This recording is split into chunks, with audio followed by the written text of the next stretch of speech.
नमस्कार। आज आम बनइबा तरड़ार बरा। से प्रथम तरड़ा को भल भाव धोईकी दुई फाड़ कर काटी नबा।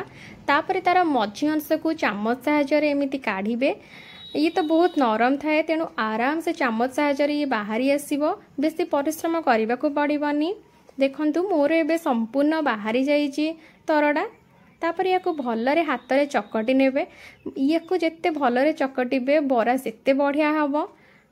देखंतु माँ जेमती चकटुचंती ठीक से भाव में आपण मैंने चकटिबे।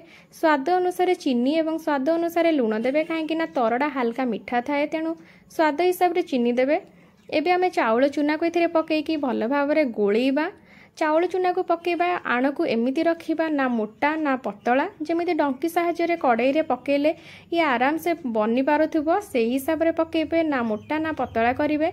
याकु भल भाव में एमिति चकटिकी आमे 20-25 मिनिट याकु छाड़ी देबा। देखंतु एतिकिरे रखिबे। माँ जेतिकिरे देखौचंती सेतिकिरे। एबे हमर 25 मिनिट हो गलानी। एबे कड़ाई बसई तेल गरम कर सारा पर माँ जेमती पकाउचंती आपण मान ठीक सही परी पकेइबे।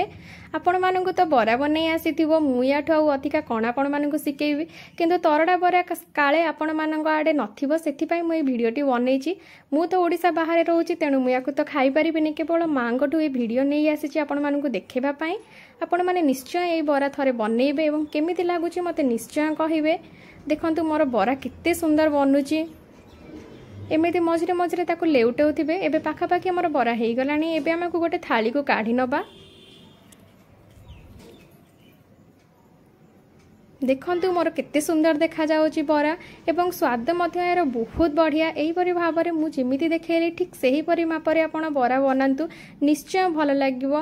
मोर विश्वास आपण माने समस्त को ए बरा बहुत भल लागिवो। थरे निश्चय बनैकी आपण ए बरा खाआंतु एवं मते जणांतु केमिति लागिला। रहिली, नमस्कार।